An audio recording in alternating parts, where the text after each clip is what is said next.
முத்து விளைகின்ற மூன்று கடல் சூழ்ந்திருக்கும் தென்னகத்திலே அன்றும் இன்றும் என்றும் இளமை மாறாது வீற்றிருக்கும் என் முத்தமிழே, முதற் தமிழே, மூத்த தமிழே, நற்றமிழே, நறுந்தமிழே, நாடகத் தமிழே, நாட்டிய தமிழே, இலக்கண தமிழே, இலக்கிய தமிழே, தேனே, திகட்டாத திரவியமே, தாயே, என் தமிழே, தந்தாயே, நாவல் சரம் சரமாய் தமிழ் தேனை, உன்னை மறப்பேனா அல்லது உன்னை வணங்காமல் இருப்பேனா? உன் சின்ன மகளின் சிரம் தாழ்ந்த வணக்கங்கள், அவைக்கு இனிய பொங்கல் தின வாழ்த்துக்கள். இந்த பட்டிமன்றத்தை ஏற்பாடு செய்து கொடுத்த புரோட்டோ மீடியா ஏஜென்சி மற்றும் யுவர் ஸ்கிரீன் மீடியாவுக்கு பெரிய பெரிய வாழ்த்துக்கள்.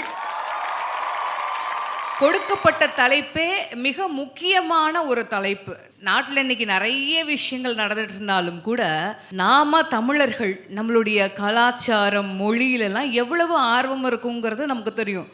அப்படிப்பட்ட ஒரு தலைப்பை தான் நாம் பேச போகிறோம். பாரம்பரிய தமிழ் பண்பாடு இன்றைய சமூகத்தில் நிறைவாக இருக்கிறதா இல்லை இன்னும் தேவைப்படுதா அப்படிங்கிறது தான் தலைப்பு.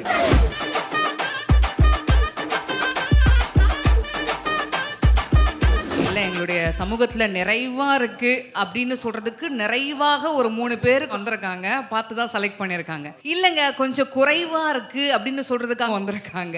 என்னென்னா, பொதுவாகவே ஒரு நாட்டினுடைய பண்பாடு அப்படிங்கிறது நடை உடை பாவனையில் மட்டும் கிடையாது. ஒரு மனுஷனோட சிந்தனை செயல் பேச்சில் இருக்குது. இப்போ சிந்தனை செயல் பேச்சுனா அது பண்பாடுனா யாரு? சமூகத்துல இருந்து தான் ஆரம்பிக்குதா, குடும்பத்துல இருந்து தான் ஆரம்பிக்குதா? அப்படின்னா பண்பாடு அப்படிங்கிறது ஒவ்வொரு தனி மனுஷங்கிட்ட இருந்து ஆரம்பிக்குது. உதாரணத்துக்கு நாம் ஒருத்தரை பார்க்குறோம், இல்லை நம்மளுடைய சொந்தக்காரவங்களை பார்க்குறோம், நம்மளுடைய சக வயதுள்ள ஒருத்தரை பார்க்குறோன்னா நெஞ்சுக்கு நேராக நம்மளுடைய கை இப்படி இருந்து வணக்கம் சொல்லுவோம்.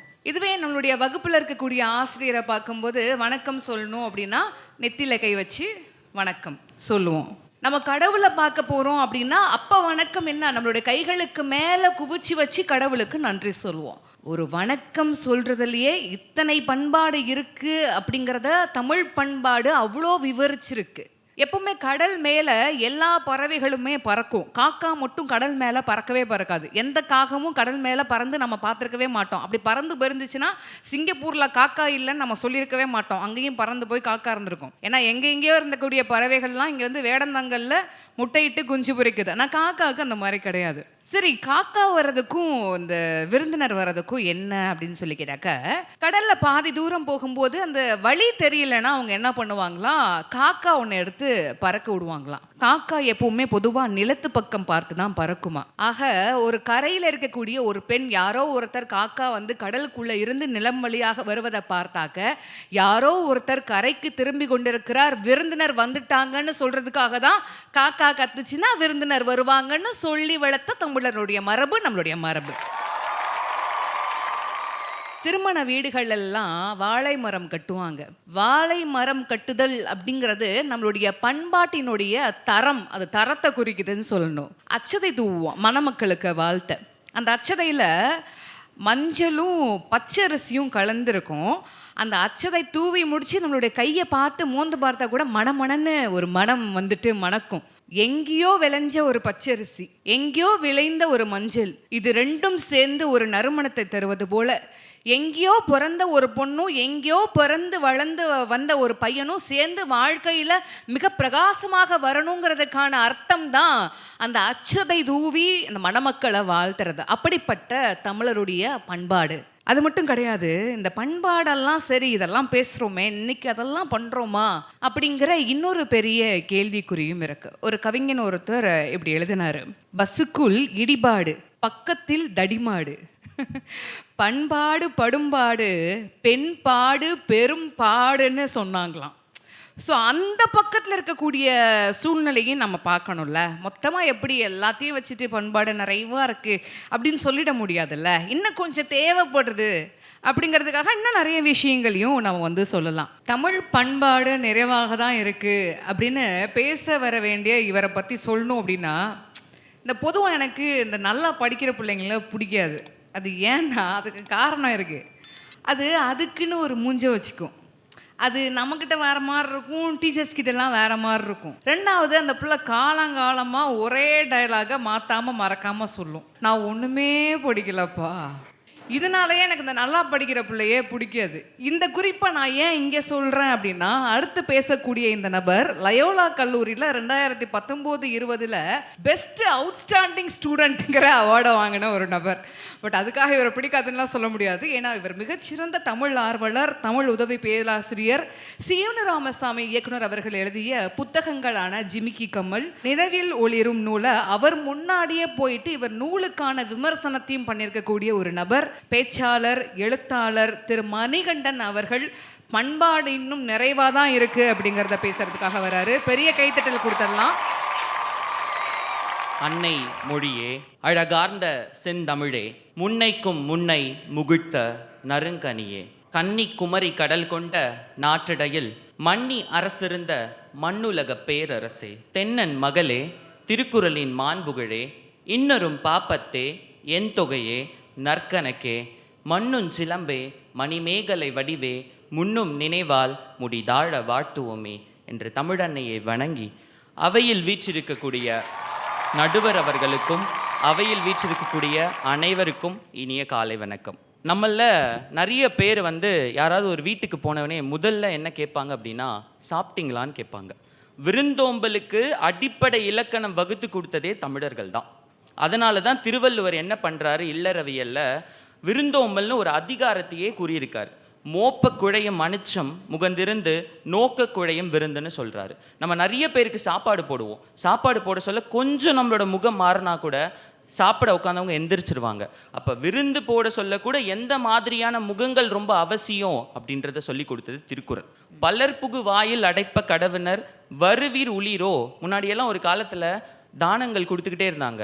அப்படி சாப்பாடு போடுறப்ப நிறைய பேர் ஒரே நேரத்தில் நுழையக்கூடிய ஒரு வீட்டுக்கு முன்னாடி போய் நின்றுக்கிட்டு, இன்னும் பசியோடு யாராவது இருக்கீங்களா, உங்களுக்கு உணவு தேவைப்படுதா சாப்பிட அப்படின்னு கேட்கக்கூடிய வழக்கம் இருந்ததா குறுந்தொகையில் குறிப்பிடப்படுது. இப்படியெல்லாம் இருந்த இந்த இப்படியெல்லாம் இருந்திருக்கு. இவங்களுடைய மைண்ட் வாய்ஸ் என்ன அப்படின்னா, வாழை இலையில ஊத்துன ரசம் மாதிரி பண்பாடு எந்த பக்கம் போதுன்னே தெரியலையே, முதல்ல நீங்க என்ன பேசுறீங்க அப்படிங்கிற மாதிரி அவங்க ரியாக்ஷன் இருக்கு. அதுக்கான பதில் தான் கொடுக்க வர நடுவர் அவர்களே. அப்படி இருந்த இந்த விருந்தோம்பல் இன்றைக்கு எப்படி மாற்றம் பெற்றிருக்கு அப்படின்னா, ஐயமிட்டு உண்ணுன்னு ஒரு ஃப்ரிட்ஜ் நான் சென்னையில் நிறைய இடங்களில் பார்க்க முடியும். அந்த ஃப்ரிட்ஜில் என்னன்னா, வீட்டில் அதாவது குப்பைக்கு போகாத உணவு, எங்கள் வீட்டில் இன்றைக்கி நிறைய உணவு சமைச்சிட்டு ஏதோ ஒரு விழா காலம் அப்படி இருக்க சமயத்தில் மீதமாக இருக்கிற உணவை குப்பை தொட்டிக்கு போகாமல் யாருக்கு தேவைப்படுதோ அந்த நபர்கள் போயிட்டு பயம் இல்லாமல் இது எனக்கானது, இதை எடுத்தால் யாரும் எதுவும் சொல்ல மாட்டாங்க அப்படின்னு உணவும் உடை அப்படின்னு அனைத்தையும் வச்சு இந்த பண்பாடு மாறி இருக்கு. நிறைவாக இருக்கா இல்லையா அவர்களே? அடுத்து நம்ம சமூக வலைதளங்களில் பார்த்து இன்றைய இளைஞர்கள் கெட்டு போகிறாங்கன்னு ஒரு குற்றச்சாட்டு இருக்குது. நான் அதை அடியோடு மறுக்கிறேன். காரணம் என்னன்னா, ஒரு 2 நாளுக்கு முன்னாடி ஒரு இன்ஸ்டாவோட ரீலில் பார்த்தேன். ஈரோடோ கோயம்புத்தூரோன்னு நினைக்கிறேன், சரியா ஞாபகம் இல்லை இடம். கோயம்புத்தூரில் ஒரு கடை, ஒரு தேநீர் கடை, தின்பண்டங்கள் இருக்குது. அந்த தேநீர் கடைக்கு நீங்கள் போயிட்ட பிறகு ஏதாவது வாங்கிட்டு நீங்கள் அருந்தின தேநீருக்கும் காஃபிக்கும் பணம் செலுத்திட்ட பிறகு அங்கே இருக்கக்கூடிய உணவுப் பொருள்களில் ஏதாவது ஒன்றுக்கு நீங்கள் பணம் செலுத்தி விட்டு அதோட பில்லை ஒரு ஒயிட் கலரில் இருக்கிற போர்டில் ஒட்டிடுறோம். அங்கே அதன் வழியாக போகிற யாராவது பசிக்குது அப்படின்னா அந்த பில்லை எடுத்து அவங்க கிட்ட கொடுத்தா அவங்களுடைய பசி ஆறிடும். மிகச்சிறப்பு. இன்னைக்கு ட்ரெண்ட்லயும் இறக்கத்தோட இருக்கிறது நம்மளுடைய கலாச்சாரம் இல்லையா அப்படின்னு கேட்கிறாரு. உண்மைதானே? அடுத்தபடியா எங்கள் ஊர் ஒரு கிராமம். எங்கள் ஊரில் பார்த்தீங்கன்னா தமினாக்கான்னு ஒரு அக்கா உணவகம் வச்சு நடத்திட்டு வராங்க. பிரியாணி கடை காலை மாலை இருவேளையும் இருக்கும். ஒவ்வொரு முறையும் எங்கள் ஊர் திருவிழாவின் போது அவர்கள் வீட்டு வழியாக தான் அந்த சாமியானது ஊர்வலம் வரும். அப்போ எல்லா வீட்டுக்கு முன்னாடியும் எப்படி அந்த கற்பூரம் கொடுத்து தேங்காய் உடைத்து மாலை அந்த சாமிக்கு அறிவிக்கப்படுகிறதோ, அதே மாதிரி கருப்பு கலர் பர்தானி இந்த தமினாக்காவின் குடும்பமும் ரோட்டிற்கு தேங்காய் உடைத்து கற்பூரம் ஏற்றி அந்த திருநூரை இட்டுக்கொண்டு வலம் சுற்றி வருவார்கள். ஒவ்வொரு ரம்ஜான் பண்டிகையின் போதும் அவர்கள் தமினாக்கா வீட்டு பிரியாணி எங்கள் ஊரில் உள்ள அனைத்து வீடுகளுக்கும் பரிமாறப்படும்.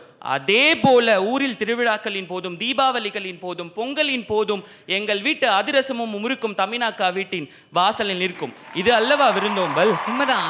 இந்த இடத்துல நான் சொல்லி ஆகணும், நம்மளுடைய மாணிக்க வாசகர் பத்தின ஒரு விஷயத்தை நான் சொல்லி ஆகணும். அவர் சொன்ன ஒரு விஷயம்தான், தென்னாடுடைய சிவனே போற்றி எந்நாட்டவருக்கும் இறைவா போற்றின்னு சொல்லியிருப்பார். இது ஓரலாக இருந்து பார்க்கும்போது அவர் என்ன சொல்லியிருக்காரு, சிவனை கும்பிட சொல்லியிருக்காரா? அந்த நல்லா யோசிச்சு பார்த்தா அவர் என்ன மாதிரி சொல்லியிருக்காரு, தென்னாடுடைய சிவனே போற்றி, தென்னகத்திலே அவனுக்கு சிவன் என்று பெயர்.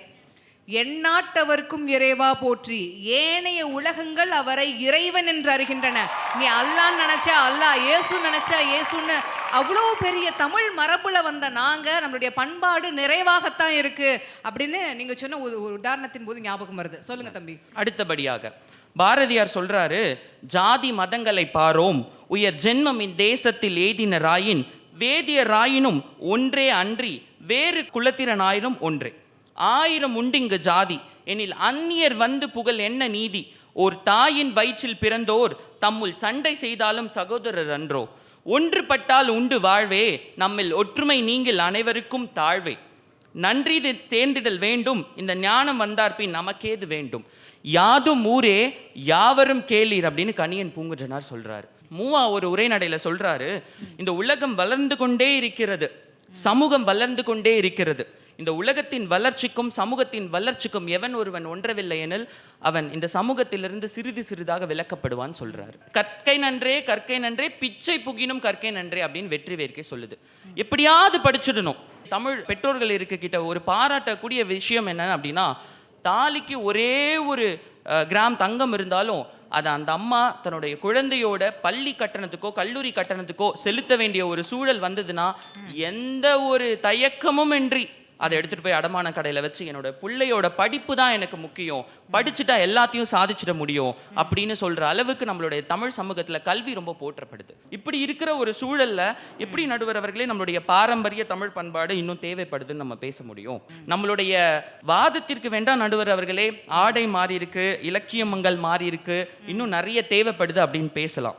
ஆடைகளை அவங்க விருப்பத்துக்கு ஏற்ப நம்ம அணிய ஆரம்பிச்சிட்டோம். இலக்கியங்களை எப்படி வாழணும், இலக்கியத்தில் ஏதாவது ஒரு பிரச்சனை, சமூகத்துக்கு ஏதாவது ஒரு பிரச்சனைனா நம்மளோட இலக்கியங்களில் கவிதைகளாகவோ கதைகளாகவோ பட்டிமன்றங்கள் வாயிலாகவோ நம்மளுக்கு தேவையான எதிர்குறல்கள் தொடர்ந்து கொடுத்து கொண்டே இருக்கிறோம்.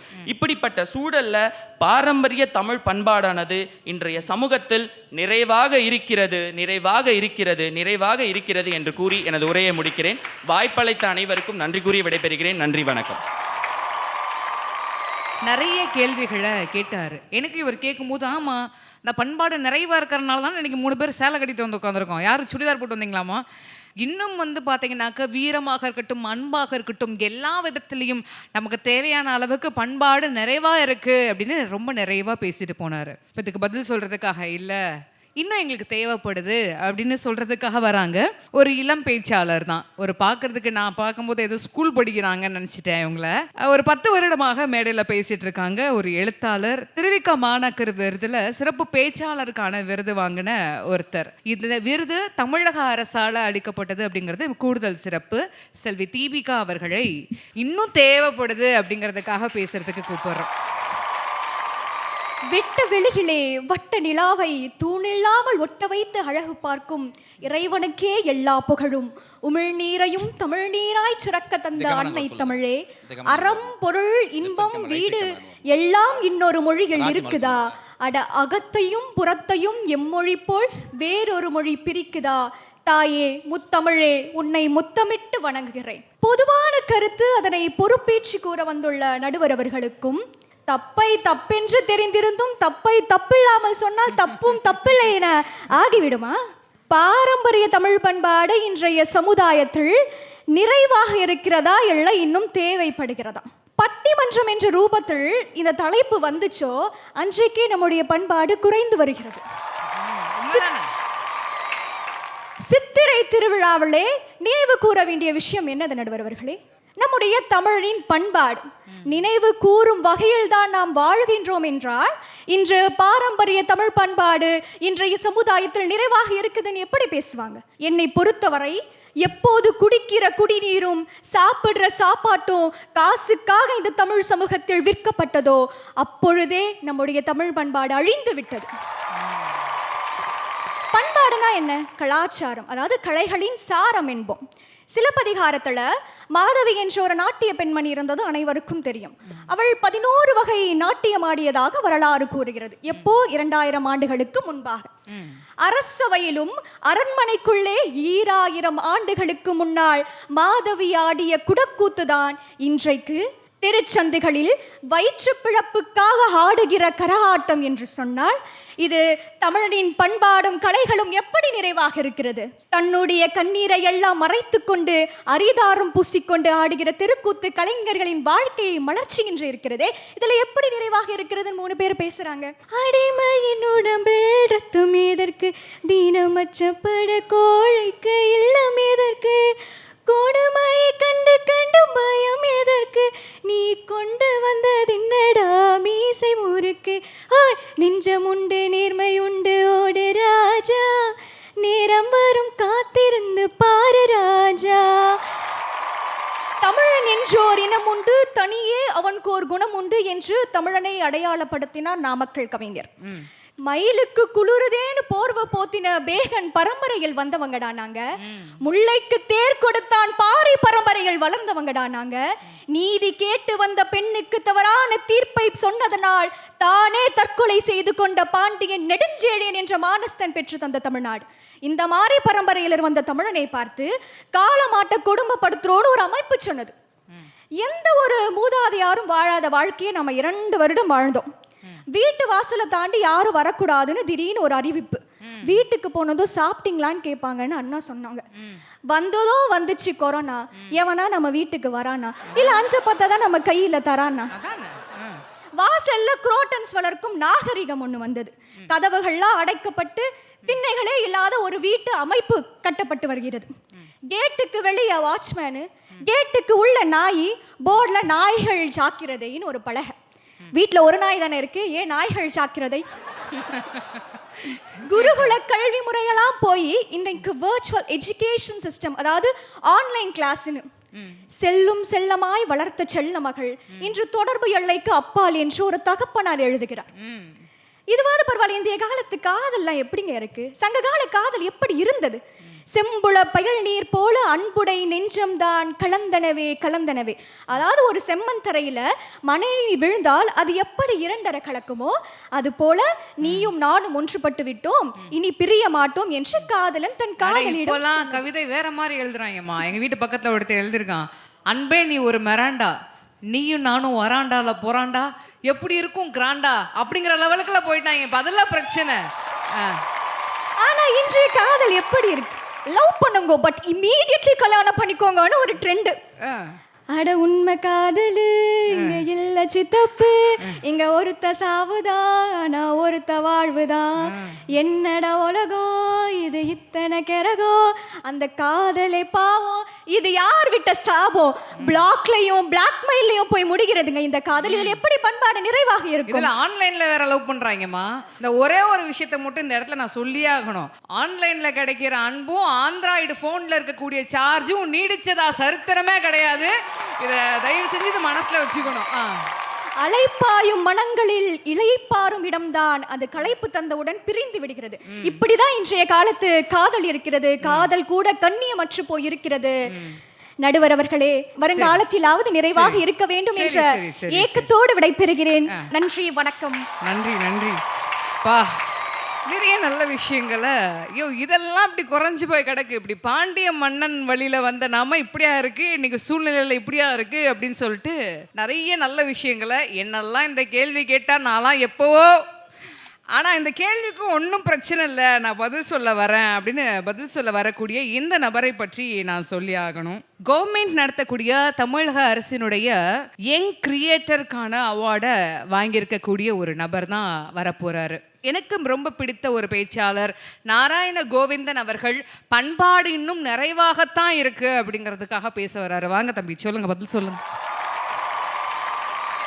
கூத்தன் இருந்தான், குறளரசன் அங்கிருந்தான், வார்த்தை தமிழுக்கு வழங்கும் தமிழ்வந்தன் கம்பன் இருந்தான், கவிகால மேகம் எனும் வம்பன் இருந்தான், வயதான தமிழ் பாட்டி அவ்வை இருந்தாள்.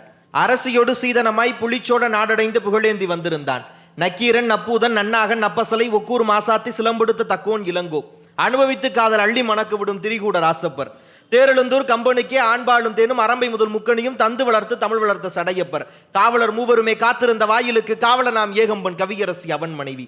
எத்தனை பேர் எல்லாம் தமிழ் வடிவம். இத்துணை வடிவங்களும் இணைந்து வளர்த்த அன்னை தமிழுக்கும் பட்டிமண்டபத்தினுடைய நடுவர் மரியாதைக்குரிய சசிலையா அவர்களுக்கும் பட்டிமண்டபத்தினுடைய பேச்சாளர்களுக்கும் என்னுடைய அன்பான வணக்கம். இன்னைக்கு தலைப்பு தமிழர் பண்பாடு நிறைவா இருக்கா இல்லை இன்னும் தேவைப்படுதா அப்படின்னு கேள்வி. இந்த திருநாள் பொங்கல் நான் ரொம்ப எதிர்பார்த்தேன். ஏன்னா காலங்காலமா பொங்கல் பட்டிமன்றத்தில் இப்படி ஒரு தலைப்பு வச்சா எல்லாரும் ஒரு பாயிண்டோட வருவாங்க. சார், அந்த காலத்துல நாங்க மண்பானையில மண் அடுப்புல விறக மூட்டி இருமிக்கிட்டே பொங்கல் வச்சோம். இருமிட்டே பொங்கல் வச்சிருக்கீங்க, புகை வரும்ல, சரி சரி சரி, அப்படி பொங்கல் வச்சோம். ஆனா இன்னைக்கு நீங்க என்ன பண்றீங்க? கேஸ் ஸ்டவ்வுக்கு மாறுனீங்க, இண்டக்ஷன் ஸ்டவ்வுக்கு மாறுறீங்க, குக்கர்ல பொங்கல் வைக்கிறீங்க. ஆமாப்பா, எங்க வீட்ல எல்லாம் குக்கர்ல தான். பாத்தீங்களா, இப்படி சொல்லுவாங்க. சின்ன பிள்ளைங்க போய் டீச்சர்ட்ட கம்ப்ளைண்ட் பண்ற மாதிரி இப்படி பண்றீங்களே தப்பு இல்லையா அப்படின்னு கேட்பாங்க.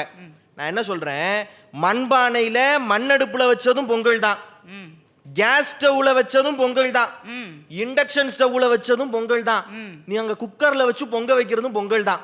பொங்கல் பொங்கல் தாயா, போங்க அதை விட்டு. பொங்கலை நாங்க வச்சிருக்கிறோம், அடுப்பு மாறுறதுனால எங்கள்கிட்ட பண்பாடு மாறி போச்சுன்னு அர்த்தம் இல்ல. நாங்க காலத்திற்கு ஏற்ற புதுமைகளை செஞ்சு கொண்டே இருக்கிறோம், அவ்வளவுதான். அடுத்து வந்தாங்க, அந்த காலத்துல பாண்டிய மன்னன் இருந்தான், அவன் என்ன பண்ணா, அப்படி தேர் போயிட்டு இருக்கிற போது வழியில அதுலயும் பாருங்க அவன் தப்பான நீதி விளங்கிட்டான். நான் சொல்லவா? ஏன்னா இவ பாருங்க, ஒரு கார் கிராஸ் ஆகி போகுது, முன்னாடி கார்ல இடிச்சுச்சுன்னா நம்ம மேல தப்பு, பின்னாடி கார்ல இடிச்சுச்சுன்னா இடிச்சவன் மேல தப்பு. இதானே நியாயம்? கன்று குட்டி விழுந்ததும் முன் டயர்ல கிடையாது, பின் டயர்ல. ஏப்பா கார்ல யாப்பா போனாரு பாண்டிய மன்னரு? ஏப்பா கேக்குறவன் கேனையா இருந்தாலும் நீ என்ன வேணா பேசு. உண்மையாக இருக்கிறது, வரலாற்றில் உண்மையாக இருக்கிற செய்தி என்னன்னா, தேரினுடைய முன் சக்கரம் போயிருச்சு, மாடு விழுந்தது பின் சக்கரத்துல தான். சரி, ஆனாலும் கூட தெரியாம நடந்திருந்தாலும் கூட கொன்னது மயந்தானே. தம்பி ஏதோ லைவ் எடுத்து பேசின மாதிரியே பேசுறப்பா, வரலாற்றில் இருக்கிற செய்தி தான். அப்படியே அவர் தீர்ப்பு கொடுத்துட்டாரு இல்லையா? இப்படி ஒருத்தர் இன்னைக்கு இருக்கிறாரா அப்படின்னு கேள்வி கேட்டாங்க. நான் என்ன சொல்றேன், நீங்க வரலாற்றை படிக்கலைன்னா பரவாயில்ல, டெய்லி நியூஸ் பேப்பர் படிக்கலைன்னா பரவாயில்ல, படம் பாக்குறீங்கல்ல, சந்துருன்னு ஒரு வழக்கறிஞர், அவருடைய வாழ்க்கை வரலாறு பாக்குறோம். அவர் எத்தனை பேருக்கு நீதி வாங்கி கொடுக்குறாரு. அன்றைக்கு ஒரு மனுநீதி சோழன் இருந்தான்னா இன்றைக்கு சந்துருவை போல 1000 வழக்கறிஞர்கள் இருக்கிறார்கள். அப்ப எங்களுடைய பண்பாடு அழியலை. இன்னைக்கு நாங்க அப்படியே தான் இருக்கிறோம்.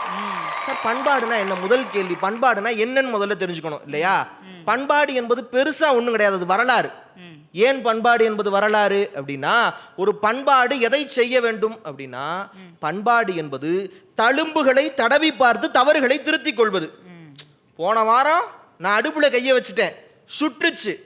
2 நாள் கழிச்சு திருப்பி அடுப்புல கைய வச்சேன், சுற்றுச்சு. 3ஆவது நாள் வைக்க போயில எனக்கு தெரியணும் அடுப்புல கைய வச்சா சுற்றும்னு. அப்பதான் நான் சுயநினைவோட இருக்கேன்னு அர்த்தம். அது முதல் தடவை சுடும்போதே தெரிஞ்சிருக்குமே, அதுக்கு 2வது தடவை வேற என்னப்பா ஒரு நியாயம்? சரி, இப்ப சொல்லுப்பா. எதிரணியில இருக்கிறவங்க இப்படி பண்றாங்கிறதுக்காக சொல்றேன். சரி சரி, அப்ப இதுதானே அடிப்படை. அப்ப எல்லாத்தையும் நானே வாழ்ந்து பார்த்து கண்டுபிடிப்பேன்னு சொல்ல முடியாது. ஏற்கனவே நம்முடைய முன்னோர்கள் வாழ்ந்து பார்த்து இது பாரு, இப்படிதான் இருக்கணும், அப்படி இருக்கணும், இப்படி இருந்தா நல்லது, அப்படி இருந்தா கெட்டதுன்னு எழுதி வச்சுட்டு போனாங்கல்ல, இதுதான் பண்பாடு. அப்ப பண்பாட்டை மறந்து விட்ட இனம் இறந்து விட்ட பிணம் என்கிறான் ஒரு அறிஞன் இல்லையா? வரலாறு என்பது ஏட்டில் எழுதப்பட்ட வார்த்தைகள் அல்ல, அது நிகழ்காலத்திற்கான வழித்தடம், எதிர்காலத்திற்கான உயிர் தொடர்புங்கிறார் ஹிட்லர். அப்ப நாங்கள் நிகழ்காலத்தில் குனிந்து கடந்த காலத்தை தேடுவது எதிர்காலத்தில் நிமிர்ந்து வாழ்வதற்கு தான் இல்லையா? அப்ப வரலாறு தான் பண்பாடு இல்லையா? வரலாறு இன்றைக்கு சரியாக கடத்தப்பட்டிருக்கிறதா, நிறைவா இருக்கிறதாங்கிற ஒரே ஒரு கேள்விக்கு பதில் சொல்லிட்டா பட்டிமன்றத்துக்கு தீர்ப்பை எங்க பக்கம் நீங்க கொடுத்துடலாம். அப்ப கரெக்டா கடத்தப்பட்டிருக்கா? ஒருவேளை கடத்தப்படாம போயிருந்தா இன்னைக்கு நாமெல்லாம் வாழ்ந்து கொண்டிருக்கிற இந்த மாநிலம் மெட்ராஸ் மாகாணமாகவோ சென்னை ராஜதானியாகவோ இருந்திருக்கும். அப்படியெல்லாம் இல்லாம நாம் இன்றைக்கு வாழுகிற இந்த மாநிலம் தமிழ்நாடு என்று இருக்கிறது என்று சொன்னால் நான் மார்தட்டி சொல்வேன், நம்முடைய வரலாறும் பண்பாடு மிக சரியாக கடத்தப்பட்டிருக்கிறது. ஏன்?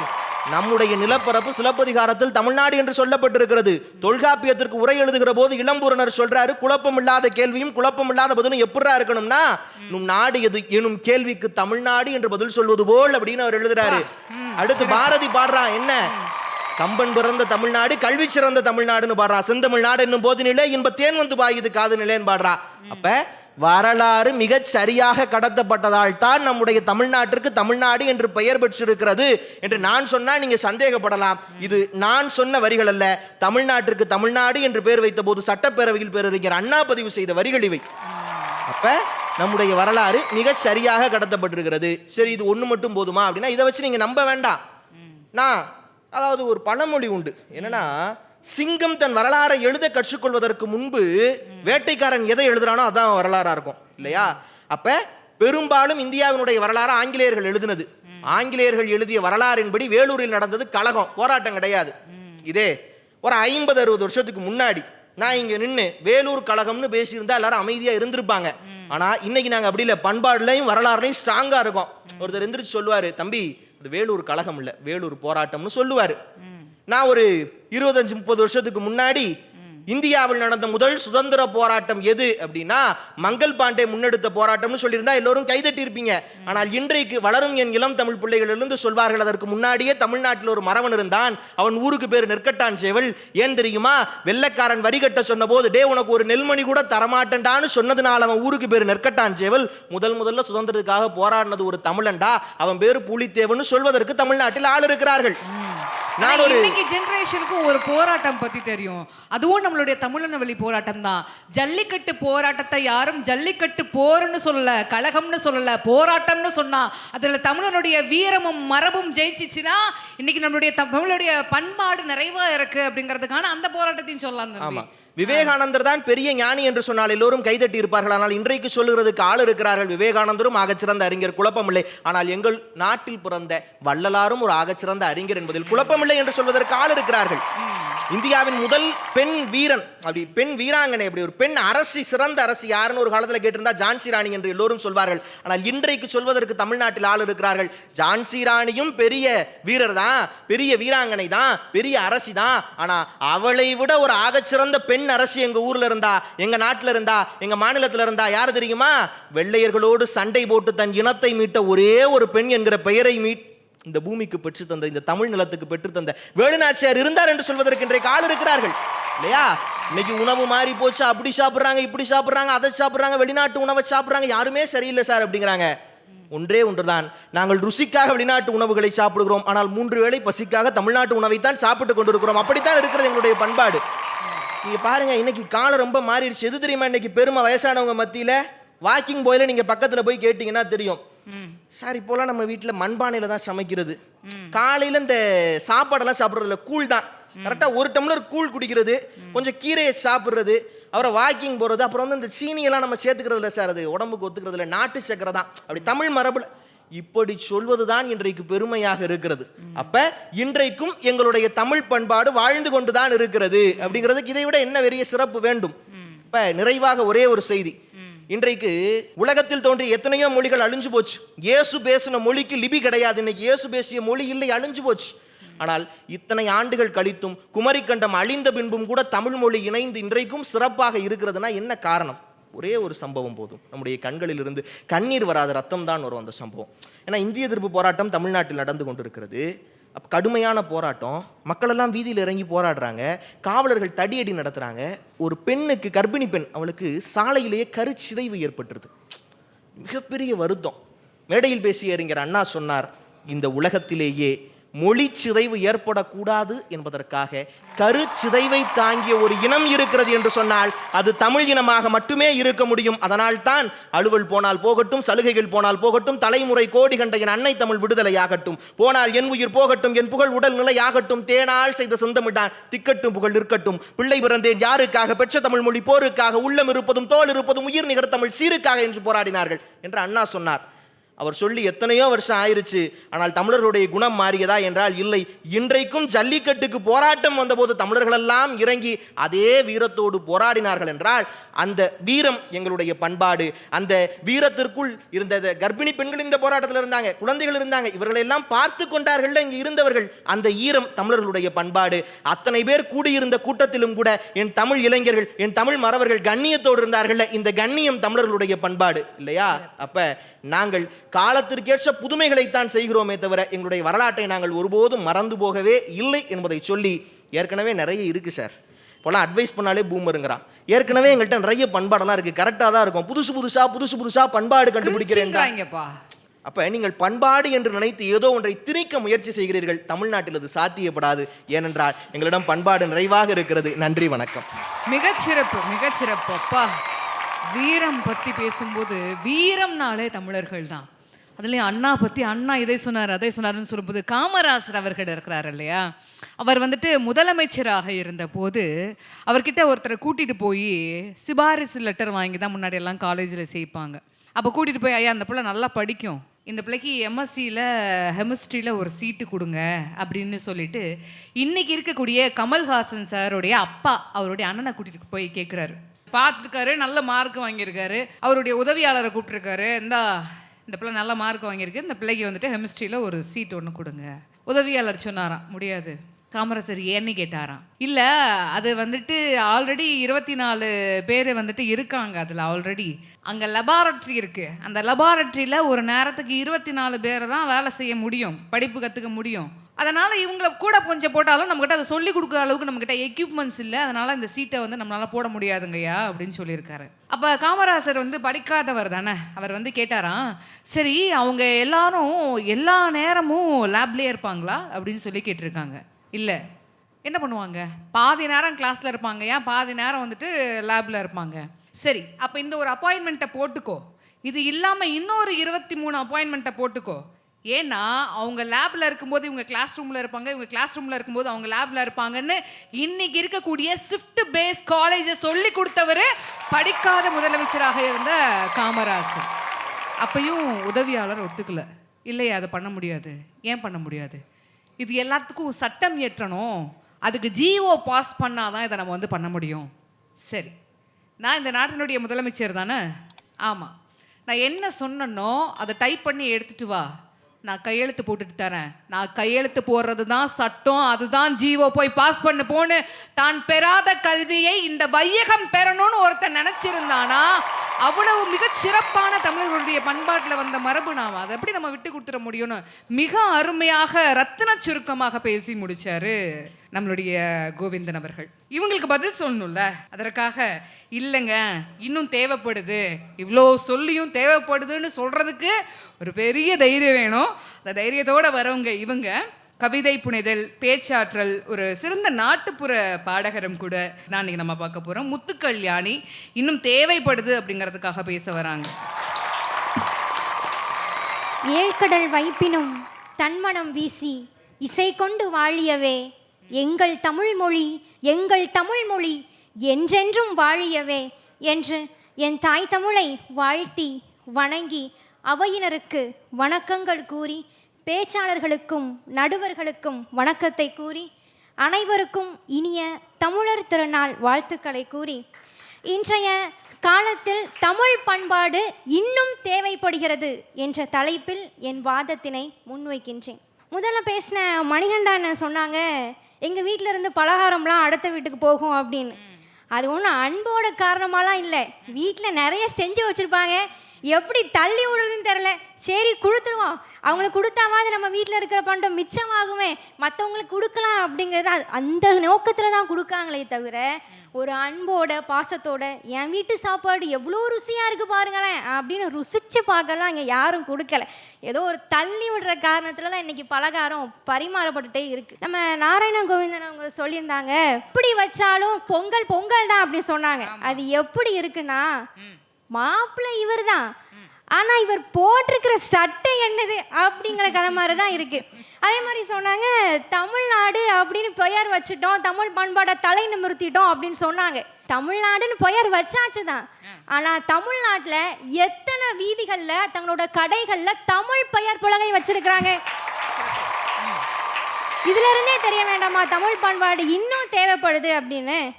மனிதன் வேட்டையாடுற தொழிலை விட்டுட்டு ஆற்றங்கரையோரமாக விவசாயம் செஞ்சு வாழ ஆரம்பித்தான். அப்படி விவசாயம் செய்யும்போது தான் குடும்பமாகவும் சமூகமாகவும் இந்த நகரம் மாறுச்சு. அப்படி குடும்பமாக மாற்றப்பட்ட அந்த மனிதனுக்கு 3 அடிப்படை விஷயம் இருந்துச்சு. ஒன்று உணவு, இன்னொன்று உடை, அடுத்து இருப்பிடம்.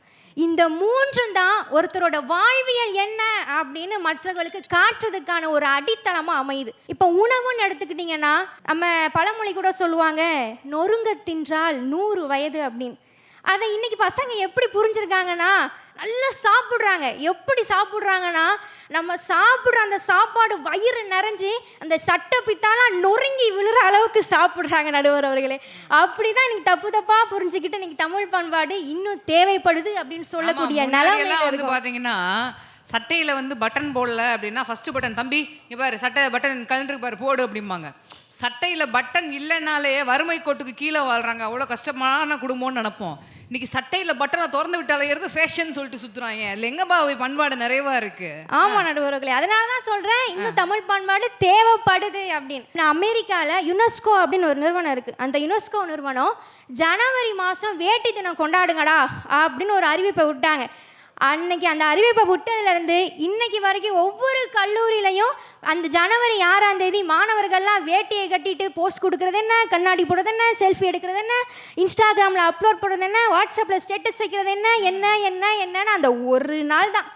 அந்த ஒரு நாள் கட்டுற வேட்டி அடுத்து மடித்து அந்த அலமாரியில் கடைசியில் தான் இருக்கும் நடுவர் அவர்களே.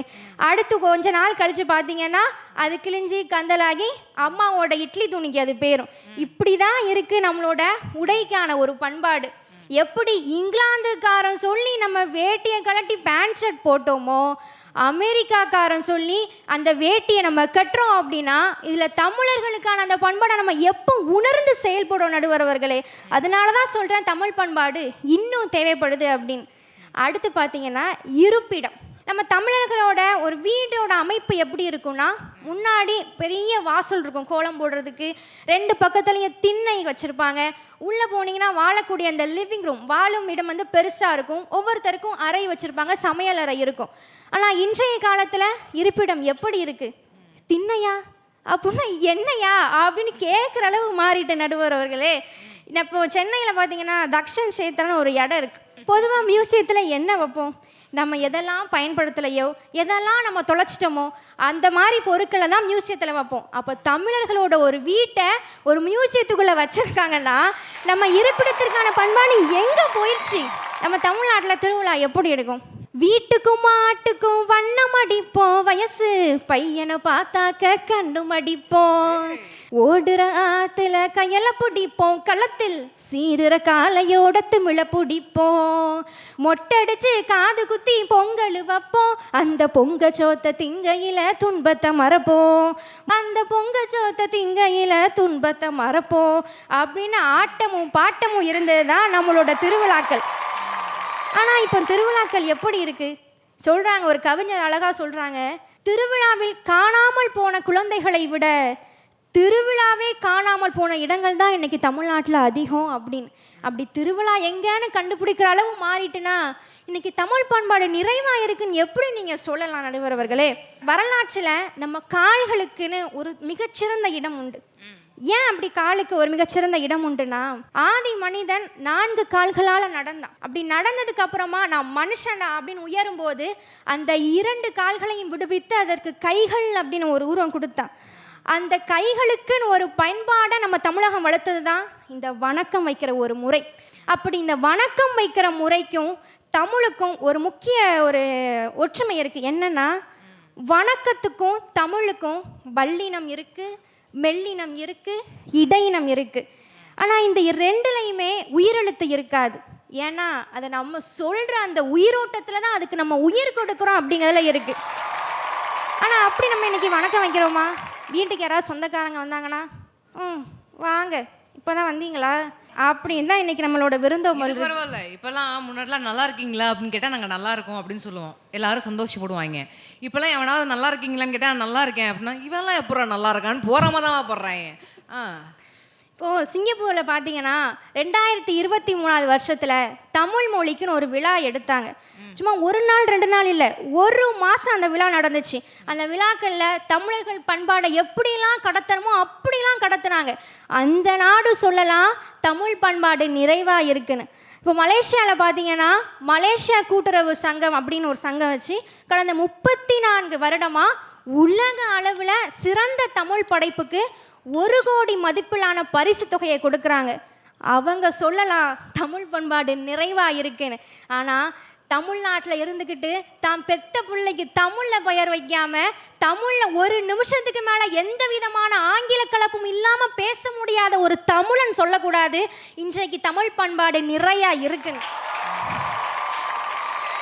கடைசியாக அறிவியல் புத்தகங்கள் வாசித்தோம் அப்படின்னா இந்த உலகத்தை நம்ம பார்க்குற பார்வை மாறும். இலக்கியம் வாசித்தோம் அப்படின்னா நம்ம பண்பாடு இன்னும் எவ்வளோ தேவைப்படுது அப்படிங்கிறத நம்ம கண்டுபிடிச்சிக்கலாம். இலக்கியம் அப்படிங்கிறது காலம் காட்டும் கண்ணாடி அப்படின்னு சொன்னாங்க. அந்த இலக்கியத்தின் வழியை பார்த்தா இன்றைய காலத்தில் தமிழ் பண்பாடு இன்னும் தேவைப்படுகிறது என்று வாதத்தை முடித்து நிறைவு செய்கின்றேன். நன்றி, வணக்கம். சிறப்பு. முதல்ல தமிழ்ல பேர் பழக வைங்கயா, அப்புறம் பண்பாடெல்லாம் நிறைஞ்சிருக்குன்னு பேசுவாங்க. ரொம்ப சிறப்பு. நிறைய கேள்விகள் கேட்கறதுக்கு நியாயமா தானே இருக்கு, பதில் சொல்லி தானே ஆகணும்னு சொல்லிட்டு நிறைவாக தான் இருக்கு அப்படின்னு பேசுறதுக்கான லாஸ்ட் பேட்ஸ்மேன். எப்பவுமே ஒரு பொம்பளை பேசி அதுக்கு பதில் சொல்லணும்னாலே கஷ்டம். ஏன்னா அந்த காரணமே இல்லாமல் சண்டை போடுறதும் ஹேர்பினே இல்லாமல் கொண்ட போடுறதும் பெண்களுக்கு கை வந்த கலை.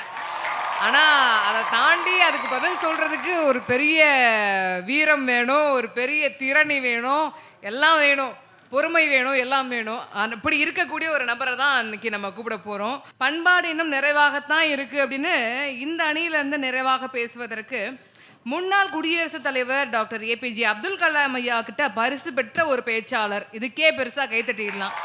கிட்டத்தட்ட 250க்கும் மேற்பட்ட பேச்சு போட்டிகளில் பேசி வெற்றி பெற்ற ஒரு நகைச்சுவை சிந்தனை பேச்சாளர், சொற்பொழிவாளர் சுகிசிவம் ஐயா அவர்கள்கிட்டயே குட்டி ஞான சம்பந்தம் அப்படிங்கிற பாராட்டையும் வாங்கின ஒருத்தர்.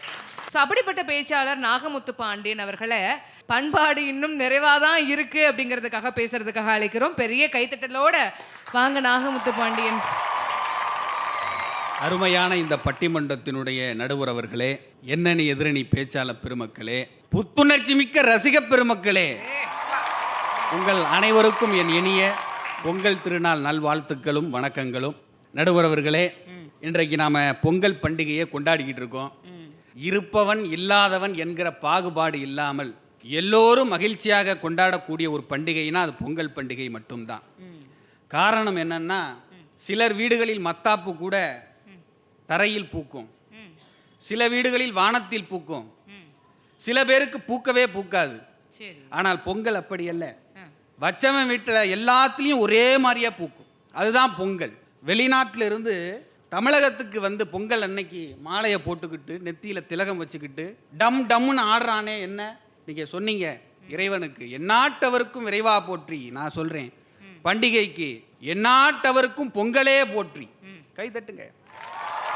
பரவாயில்ல தம்பி, அப்ரிஷியேட் பண்ணுறேன். நீங்களே கேட்டு வாங்கிக்கிறீங்க பார்த்தீங்களா? இப்போ நீங்கள் கேட்கலாம், என்ன தலைப்பு, என்ன பொங்கல் வரலாறா? நான் எதுக்கு இதை சொல்கிறேன்னா, ஒரு நிறைந்த நாளில் நிறைவாக பேசணும். எங்களை மாதிரி அதானே, குறையாக பேசக்கூடாது. இவங்க 2 பேர் பேசுனாங்க. வந்ததுலேருந்து இந்த திண்ணை மேட்டரை குறிப்பிட்டு பேசுகிறாங்க. ஆமாம்.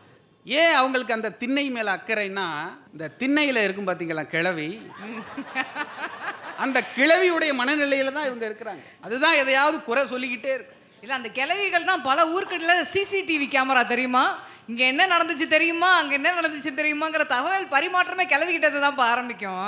இப்போ நான்லாம் ஊராக பேச போகிறேன். எங்கள் பாட்டிக்கு பெருமை தானே? உண்மைதான். பெருமையே படாது. ஊராக சுற்றுற, நல்ல வேலைக்கு போ, இதெல்லாம் நிறுத்துங்குது.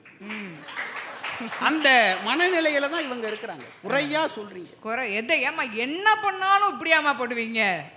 பாரதியாருடைய வீட்டில் பால் வாங்குறதுக்கு காசு இல்லை, மளிகை ஜாமான் வாங்குறதுக்கு காசு இல்லை. ஆமா, எதுக்குமே காசு இல்லை. வறுமைனா பாரதி, பாரதினா வறுமை. சமைக்கிறதுக்கு ஒரு பிடி அரிசி தான் இருக்கு. அதுல ஒரு பகுதியை எடுத்து சிட்டுக்குருவிகளுக்கு போட்டார். யாராலாவது செய்ய முடியுமா இதை? ஆனா பாரதி செஞ்சார். எப்படி? அவரிடம் அரிசி குறைவாக இருக்கலாம், ஆனால் அவர் மனதில் தமிழர் பண்பாடு நிறைந்து காணப்பட்டதுதான்.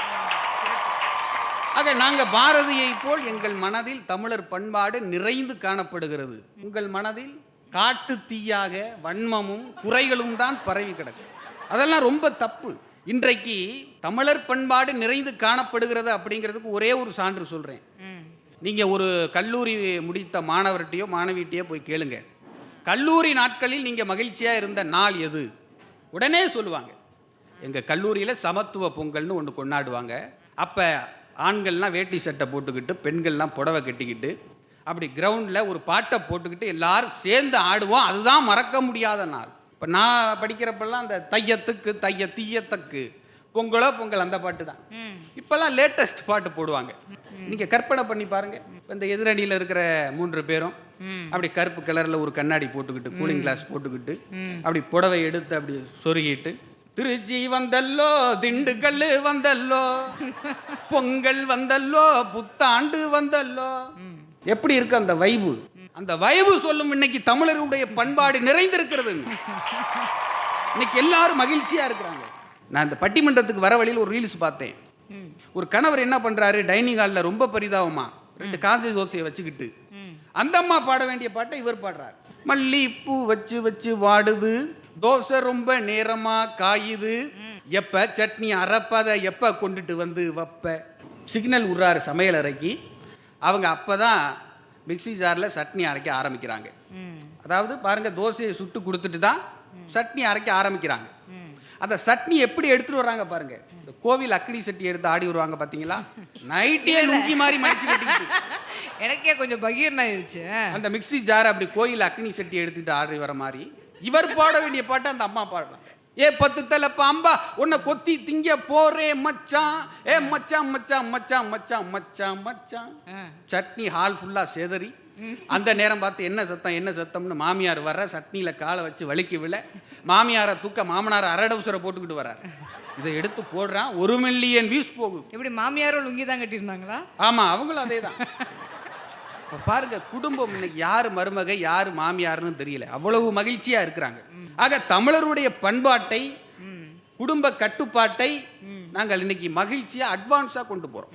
இன்றைக்குன்னு ஒரு வார்த்தை இருக்கு பாருங்க தலைப்புல. ஆமா, இன்றைக்கு நான் இன்னைக்குள்ள டெக்னாலஜி அதானே, இன்னைக்குள்ள டெக்னாலஜி படி எல்லாமே நல்லா போய்கிட்டு இருக்கு. நிறைய சொல்லலாம். அது மாதிரி சூப்பர். பூ வைக்கிறது என்ன, மல்லிகைப்பூ தான் அதிகம் வைக்கிறாங்க எல்லாரும். சில நேரங்களில் கிலோ 500 ரூபா போயிடுது. வாங்கி கொடுக்க முடியுமா? இருந்தாலும் தமிழர் பண்பாடை காக்கணும், வாங்கி வச்சே ஆகணும். அதுக்கு ஒன்று கண்டுபிடிச்சிருக்காங்க, பிளாஸ்டிக் மல்லிகைப்பூ. முக்கத்தில் வைக்கிற மல்லிகைப்பூ 500 ரூபாய்ன்னு சொல்லுறாங்க. உடனே இந்த அம்மா 500 ரூபா சொன்னா என்ன, 10 மோளம் வாங்கி வாங்க. இவர் 10 × 500ன்னு போட்டிருக்காரு. ஒரு மினி ஹார்ட் அட்டாக்கே வந்துருச்சு. அதுக்கெல்லாம் தவிர்க்கிறதுக்கு தான் அந்த பிளாஸ்டிக் மல்லிகை. இங்கேயோ போயிட்டப்பா நீ. இறுதியா ஒண்ணே ஒன்று சொல்றேன். சொல்லுங்க. நாங்க வெளியில இருந்து பார்க்கறதுக்கு நாங்க தமிழருடைய பண்பாட்டை பின்பற்றாத மாதிரி இருக்கும். ஆனால் உள்ளுக்குள் அந்த தமிழர் பண்பாடு, தமிழ் உணர்வு, அந்த நெருப்பு இன்னும் எரிந்து கொண்டுதான் இருக்கிறது. அந்த தமிழ் உணர்வு எரிந்து கொண்டிருக்கும் வரை இந்த நாட்டில் தமிழர் பண்பாடு நிறைந்துதான் காணப்படும். நன்றி, வணக்கம். எவ்வளோ விஷயங்களை சொல்லி நிறைவு பண்ணாரு நம்மளுடைய நாகமுத்து பாண்டியன். மிக நகைச்சுவையாக சொன்னாலும் கூட நிறைய விஷயங்களை சிந்திக்கிற மாதிரி சொல்லியிருந்தார். பார்வையில் நீங்கள் எப்படி வேணால் பார்த்துக்கோங்க, நாங்கள் எவ்வளோ அல்ட்ரா மாடர்னாக வேணால் இருந்துக்கிறோம், ஆனால் இப்போ வரையும் எங்களுடைய பண்பாடு எங்களுடைய மனசில் தான் இருக்குது அப்படின்னு ரொம்ப அருமையாக நிறைவாக பேசினார். இதுக்கு பதில் சொல்கிறதுக்காக இந்த பட்டிமன்றத்தினுடைய நிறைவு பேச்சாளர் இவங்க காரைக்குடி மீனாட்சி அவர்களை பாரம்பரிய தமிழ் பண்பாடு இன்றைய சமூகத்தில் இன்னும் தேவைப்படுகிறது அப்படிங்கிற தலைப்பில் பேசுறதுக்கு அழைச்சிடலாம். பொதிகை மலை காட்டுக்குள் பொருணை நதி வீட்டுக்குள் எதுகைகளின் கூட்டுக்குள் இமைதிறந்து பிறந்தவளே, அரும்புக்குள் மனமாகி கரும்புக்குள் சுவையாகி என் நரம்புக்குள் உணர்வான என் தமிழே, தாயே உன்னை வணங்குகிறேன். நாராயண கோவிந்தன் அவர்கள் சொல்கிறாங்க, நாங்கள்லாம் ருசிக்கு தான் மாடர்னைஸ்டாக நாங்கள் ஜங்க் ஃபுட் சாப்பிட்றோம் அப்படின்னு. ஏன்பா, பசிக்கு சாப்பிடலை, ருசிக்கு சாப்பிட்றீங்க, அப்புறம் எதுக்காகப்பா கருத்தரிப்பு மையங்கள்லாம் வந்துச்சு? இன்னைக்கு மகளுக்கு பேர் வைக்கணும்னா கூட மகப்பேறு மருத்துவமனைக்கு போகின்ற நிலை இன்னைக்கு இருக்குதுன்னு சொன்னால் தமிழருடைய பண்பாடு இன்னும் பத்தலன்னு தான் நான் சொல்லுவேன். மாற்றத்தை நீங்கள் பண்பாடு குறைவுன்னு பார்க்கக்கூடாது அப்படின்னு ஒரு கருத்தை முன் வச்சாங்க. நான் கேட்குறேன், அன்னைக்கெல்லாம் ஆட்டுக்கல் அதே இடத்துல இருந்துச்சு, உரல் சுத்துச்சு. இன்னைக்கு உரல் அதே இடத்துல இருக்கு, ஆட்டுக்கல் சுத்துச்சு. இது மாற்றம்னு சொல்கிறீங்க, நான் ஒத்துக்கிறேன். ஆனால் இன்னைக்கு மாவையே கடையில் தானேங்க வாங்கிட்டு வந்து தோசை சுட்டுட்டு இருக்கோம். இது எப்படி நீங்கள் தமிழ் பண்பாடு இன்னைக்கும் நிறைவா இருக்குது அப்படின்னு சொல்லுவீங்க? வயிறே இங்கே நிறையலன்னு நாங்கள் சொல்லிகிட்டு இருக்கோம். உணவு முறையில் விருந்து வைக்கிறோம், ஆன்லைனில் ஆர்டர் பண்ணுறோம், வீட்டுக்கு ஆன்லைனில் ஆர்டர் பண்ணியாவது கொடுத்துட்றோம்ல, உணவு கொடுக்குறோங்கிறத பண்பாடுன்னு நீங்கள் சொல்கிறீங்க. நான் சொல்கிறேன், சம்மணம் கொட்டி வீட்டில் கீழே உட்காந்து எத்தனை பேர் இன்னைக்கு நம்ம சாப்பிட்டுட்டு இருக்கோம் சொல்லுங்க பார்ப்போம். டைனிங் டேபிள் தானே எல்லா வீட்லேயும் இருக்குது. அன்றைக்கெல்லாம் சுத்தம் சோறு போடுன்னு சொன்னாங்க. இன்றைக்கெல்லாம் அதுக்கு ஓசிடின்னு, சுத்தமாக இருக்கிறத ஓசிடின்னு சொல்லி அதுக்கு ஒரு நோயின்னு பேர் வச்சுட்டு இருக்கோம். இதெல்லாம் எப்படி நியாயமாக இருக்கும்? பண்பாடு அப்படிங்கிறது அங்கங்கே இருக்குது அப்படிங்கிறதுக்காக நிறைவாக இருக்குன்னு நீங்கள் சொல்ல வரக்கூடாது. அன்னைக்கெல்லாம் இளவட்ட கல்லை தூக்குனாதான் பொண்ணை கட்டி தருவேன், இதை செஞ்சாதான் பொண்ணை கட்டி தருவேன்னு சொன்னாங்க. இப்போலாம் நாங்கள் அதுக்காக ஒல்லியாக இருக்கோம்ப்பா, எங்களால் போய் எப்படிப்பா அந்த இளவட்ட கல்லை தூக்க முடியும் அப்படின்னு நீங்கள் கேட்குறீங்க. அந்த போட்டி வைக்கலைன்னா வேற ஏதாவது ஒரு போட்டியை வைக்கணும். ஒவ்வொரு மன்னனும் ஒவ்வொரு போட்டியை வச்சு தான் தன்னுடைய பொண்ணை கல்யாணம் பண்ணி கொடுப்பான். ஏன் அப்படின்னா, எந்த கஷ்டம் வந்தாலும் இவன் தாங்குவானா, எவ்வளோ அடித்தாலும் இவன் தாங்குவானா, இவன் ரொம்ப நல்லவனான்னு பார்த்து தான் எல்லாருமே கல்யாணம் பண்ணி கொடுப்பாங்க. பாரதிதாசன் குடும்ப விளக்கில் அழகாக எழுதியிருக்காரு. படி படி படி அப்படிங்கிற வார்த்தையை வச்சு ஒரு கணவன் மனைவியினுடைய உரையாடல் அழகாக சொல்லியிருப்பார். வரும்படி வீரப்படி நான் தரும்படி வாக்களித்தபடி கணக்கர் திங்கள்தோறும் கரம்படி வீதி தமிழர் கழகத்தார்கள் கடைப்படியை மிதித்தவுடன் எண்ணி வைப்பார் பெரும்படியாய் செய்ததுண்டு படிக்கணக்கை பேசிவிட்டாய் கண்டபடி. உடனே ஒய்ஃப் சொல்கிறாங்க, அப்படியா, அறியாதபடியால் சொன்னேன். அந்தமிழர் படிப்படியாய் முன்னேற்றத்தை எப்படியாயினும் பெற்றுவிட்டால் மக்கள் இப்படியே கீழ்ப்படியில் இரார்கள் அன்றோ. மெய்ப்படி நம் அறிஞரின் சொற்படி நடந்தால் மேற்படியார் செப்படி வித்தை பறக்கும். முற்படில் ஆகாததுண்டோ எப்படிக்கும் முதற்படியாய் தமிழ் படிக்க வேண்டும் என்று சொல்லிக் கொடுத்த பரம்பரை நம்மளுடைய பரம்பரை. கன்னடால ஒரு ஐடி கம்பெனியுடைய பேர் எழுதுறாங்க, அது பக்கத்தில் இங்கிலீஷ்லேயும் எழுதுறாங்க. ஆனால் நம்ம தமிழ்நாட்டில் ஏதாவது ஒரு ஐடி கம்பெனி பேரில் சரி ஆங்கில மொழி எல்லாரும் பேசக்கூடிய மொழி அதனால வைக்கிறோன்னு சொன்னால் தமிழ் மொழியும் கீழே இணைக்கவே இல்லையே எங்கேயுமே. எப்போ அந்த ஐடி கம்பெனிலெலாம் கீழே தமிழ் பெயரை இணைக்கிறாங்களோ அன்னைக்கு சொல்லுங்கள் நீங்கள் தமிழ் பண்பாடு இன்றும் இருக்கிறதுன்னு நாங்கள் ஒத்துக்கிறோம். என்றைக்கு தமிழில் பேசுறதுக்கும் ஒரு சாரியை கட்டிட்டு மாலை நடந்து போகிறதுக்கும் தன்னைத்தானே அவமானமாக நினைக்க முடியாத அளவுக்கு நம்ம பெருமையாக நினைக்க ஆரம்பிக்கிறோமோ அன்னைக்கு சொல்லுங்க தமிழ் பண்பாடு நிலைத்திருக்கிறது என்று சொல்லி விடைபெறுகிறேன். நன்றி. பாரம்பரிய தமிழ் பண்பாடு இன்றைய சமூகத்தில் நிறைவாக இருக்கிறதா இல்லையா அப்படிங்கிறது தலைப்பு இல்லையா? இவ்வளவு குறைகள் இருக்குது. இல்லைக்கு எல்லா இடத்துலையும் ஆப்பு தான் யூஸ் பண்ணுறீங்க, எல்லாரும் ஃபோனை தான் பார்க்குறாங்க அப்படின்லாம் சொல்கிறாங்க. இன்றைக்கெல்லாம் காலையில் எழுப்பி விடுறதுக்கு அப்பா வேண்டாம், அலாரம் ஆப் இருக்குது. நடைப்பயிற்சிக்கு போகும்போது நண்பன் வேண்டாம், ஸ்டெப் கவுண்டர் இருக்குது. சமைத்து கொடுப்பதற்கு அம்மா வேண்டாம், ஸ்மார்ட் ஸ்விக்கி ஆப் இருக்குது. பணம் கடனாக வாங்குவதற்கு அங்காளி பங்காளி தேவையே இல்லை, பேடிஎம் ஆப் இருக்குது. போகும்போது வழி தெரியவில்லையா, பேருந்து ஓட்டுநரோ ஆட்டோ கடைக்காரர் அண்ணாவோ தேவையே இல்லை, கூகுள் மேப் இருக்குது. இன்னும் பல டமாரங்களுக்கு கூகுள் இருக்குது. இப்படி நீங்கள் ஆப்புன்னு சொல்கிறதெல்லாம் வேறு ஆப்பு கிடையாது, அது உறவுகளுக்கு வைக்கக்கூடிய ஆப்புகள் அப்படின்னு நிறைய விஷயங்களை சொல்லியிருக்காங்க. ஒன்றும் இல்லைங்க, ஒரு மேடைகள்லாம் பேசிட்டு போகும்போது சொன்னேன், இன்னைக்கு ஜென்ரேஷனில் எல்லாருக்கும் யாரையும் ஒரு 6 மாதத்துக்கு மேலே பிடிக்க மாட்டேங்குது. அவங்கள பற்றின எல்லா விஷயங்களும் என்னைக்கு உங்களுக்கு தெரியுதோ அப்போ அவங்கள பிடிக்கல. என்னன்னா தேடல் அதிகமாக இருக்குது, உடனே பார்க்குறோம். ஒன்றும் இல்லை, நாங்கள் ஸ்கூல் படிக்கும்போது ஒரு பையனை பார்க்குறோம், பிடிக்குது, லவ் பண்ணுறோன்னா போய் ப்ரப்போஸ் பண்ணுறதுக்கும் அந்த பையனை பார்க்குறதுக்கும் எங்கேயாவது ஒரு தடவை பார்க்குறோம். இன்றைக்கி நினச்சா வீடியோ காலில் பேசுகிறோம், நினச்சா டேட்டிங் போகிறோம். எல்லா விஷயங்களுமே காதல், ஒருவனுக்கு ஒருத்தி அப்படிங்கிறது தான் நம்மளுடைய பண்பாடு. இன்னைக்கு அப்படி இருக்குமா? ஒரு கவிஞன் நம்மளுடைய கமல்ஹாசன் அவர்களுடைய கவிதை ஒன்று இருந்தது, காதல் கவிதை.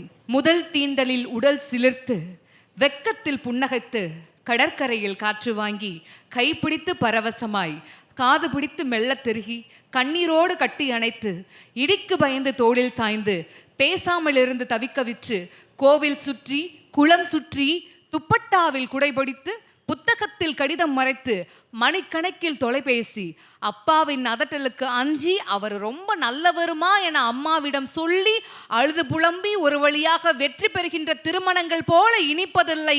இன்டர்நெட்டில் 10க்கு 10 பொருத்தம் பார்த்து பண்ணுகின்ற திருமணங்கள்னு சொல்றாங்க. எனக்கு என்ன சந்தேகம்னா, இப்படியெல்லாம் காதலிக்கிறீங்களே, நீங்கள் காதலிக்கிற பொண்ணை எத்தனை பேர் கல்யாணம் பண்ணுறோம் இன்னைக்கு ஜென்ரேஷன்லங்கிறதே பெரிய யோசனையாக இருக்குது. எப்படி சொல்ல முடியும் பண்பாடு வளர்ந்துருச்சுன்னு? நம்மளுடைய தமிழ் கலாச்சாரத்தில் ஒன்றும் இல்லை, ஐ லவ் யூன்னு சொல்கிறோம். ஐ லவ் யூனா தமிழில் நான் ஒன்றா காதலிக்கிறேன், சரியா? ஐ மிஸ் யூக்கு தமிழில் என்ன? இவ்வளோ பண்பாடு பேசுகிறோம், ஐ மிஸ் யூனா தமிழில் என்ன சொல்லுவோம்? ஐ லவ் யூ விட மிகச் சிறப்பான ஒரு விஷயமா நான் போய் சொல்லுவேன். எல்லார்ட்டையும் ஐ மிஸ் யூ சொல்லுங்கள், அது ரொம்ப வேல்யூ, அது ரொம்ப அதுக்கு ஒரு பெரிய பவர் இருக்குது சொல்லுங்கன்னு. இன்னிலேருந்து போய் ஐ மிஸ் யூக்கு நான் சொல்லக்கூடிய இந்த வார்த்தை தான் தமிழ் வார்த்தை, கண்டிப்பாக பயன்படுத்துங்க. நான் உன் இன்மை உணர்கிறேன் அப்படின்னு அர்த்தம். நான் உன் இன்மை உணர்கிறேன்னு அர்த்தம். யூ ஆர் மை சோல்னு இங்கிலீஷில் சொல்கிறதுக்கும் நீ என் உயிரோட கலந்துட்ட உணர்வுன்னு சொல்கிறதுக்கும் தமிழ் மொழி மாதிரி எந்த மொழியும் கொண்டு போய் நம்மளுடைய உணர்வுகளை சேர்க்கவே இல்லை. பேசுகிறோமா தமிழில்? பெரிய கேள்விக்குறி இருக்குங்க. இவ்வளோலாம் இருக்கிறதுனால இவங்களுடைய பக்கம் தீர்ப்பை நம்ம கொடுத்துடலாமா? இல்லை இன்னும் தேவைப்படுது அப்படிங்கிற தீர்ப்பை கொடுத்துடலாமா? இவங்களுடைய பக்கமும் பார்த்து தானே ஆகணும். ஒன்றும் இல்லை, போன முறை வந்துட்டு சுனாமி வந்தப்போ அந்த சுனாமியில் நாகப்பட்டினத்தை சேர்ந்த ஒரு குழந்தைய சுனாமி இழுத்துட்டு போயிடுச்சு அப்படின்னு சொல்கிறாங்க. 10 நாளாக குழந்தைய காணோன்னா என்ன அர்த்தம்? சுனாமியில் போயிடுச்சுன்னு தமிழக அரசு அவங்களுக்கு நிதியும் கொடுத்துட்டாங்க. ஒரு 5 லட்ச ரூபா நிதி வாங்கிட்டாங்க அந்த அம்மா. ஒரு 20 நாள் கழிச்சு அந்த குழந்தை உயிரோடு தான் இருக்குன்னு அந்த குழந்தைய யாரோ காப்பாற்றிருக்காங்க. கொண்டு வந்து அந்த குழந்தைய ஒப்படைச்சிட்டாங்க. அதற்கு முதல் நாள் தான் அந்த அம்மா வந்துட்டு தமிழக அரசுக்கிட்ட இருந்து 5 லட்ச ரூபாய் நிதி என் புள்ள செத்து போச்சு சுனாமியில் போயிடுச்சுன்னு சொல்லிட்டு வாங்கிட்டாங்க. அவங்க நினச்சிருந்தா அந்த காசை அப்படியே வச்சுருந்துருக்கலாம். அதுக்கு அடுத்த நாளே அந்த அம்மா என்ன பண்ணுச்சு, அங்கே இருக்கக்கூடிய கலெக்டர் ஆஃபீஸில் கொண்டு போய் என் புள்ள வந்துருச்சு, இந்தாங்க நீங்கள் எனக்கு கொடுத்த நிதின்னு. கலெக்டர் கேட்டாராம், என்னம்மா இந்த காசை நாங்கள் உங்ககிட்ட கேட்க கூட இல்லையே, வறுமை கோட்டுக்கு கீழே இருக்கீங்க, நீங்கள் நினச்சிருந்தா அந்த காசை வச்சுருந்துருக்கலாமே, ஏன் அப்படின்னு. வறுமையில் கூட நீதி தவறாம நியாயம் தவறாம உழைச்சி தான் சம்பாதிக்கணும்னு ஒரு எண்ணம் இருக்குல்ல, அது தமிழன் பண்பாடு. அது இன்னைக்கு ஜென்ரேஷன்லேயும் இருக்கு. ஒரு கணவன் மனைவி சண்டை போட்டு தான் படுத்திருப்பாங்க. எல்லா குடும்பத்துலேயுமே கணவன் மனைவி சண்டை இருக்கும், இல்லாமலாம் இருக்காது. அடிச்சுக்கிற அளவுக்கு அவ்வளோ பெரிய சண்டை நடந்திருக்கும். படுத்து தூங்கும்போது கணவன் 2 முறை இருமுனாருன்னா கண்ணை திறக்காம அந்த அம்மா பெட்டில் தடவி பார்த்து சொல்லும், ஃப்ரிட்ஜ் வாட்டர் குடிக்காதீங்கன்னா கேட்குறீங்களா? அந்த அன்புல வாடுது தமிழனுடைய பண்பாடு. இன்னும் இப்படி நம்மளுடைய பட்டிமன்றம் பற்றி பேசும்போது, பட்டிமன்றத்தில் இன்னைக்கு 3 பேரும் தமிழ்நாட்டில் இன்றைக்கான சூழ்நிலையில் தமிழனுடைய பண்பாடு இன்னும் தேவைப்படுது அப்படின்னு பேசுறதுக்காக வந்தாலும் கூட இந்த 3 பேரும் புடவை உடுத்தி நம்மளுடைய உடையில தானே வந்தாங்க. அப்போ இங்கே தமிழ் பண்பாடு இன்னும் தேவைப்படல இருக்குல்ல, நிறைவாக இருக்குல்ல. இந்த பொண்ணு பேசும்போது கையில் அழகா வலையிலும் கையில் இன்னும் மருதானியும் வச்சுட்டு இருந்தாங்க. அங்கே வாழ்ந்துட்டு இருக்கிறது தமிழனுடைய பண்பாடு. என்ன தெரியுமா பிரச்சனை? அந்த ரீசெண்டாக சென்னையில் வந்துட்டு புயல் வந்தப்போ அந்த குறைந்த காற்றழுத்த தாழ்வு நிலை வந்துச்சுல, அந்த மாதிரி எங்களுடைய பண்பாட்டுக்கு குறைந்த காற்றழுத்த தாழ்வு நிலை வரும். ஆனால் அது நீடிக்குமான்னு கேட்டால் சத்தியமாக எங்களுடைய தமிழனுடைய பண்பாடை அசைச்சு கூட பார்க்க முடியாது அப்படிங்கிறது ஆணித்தரமான உண்மை.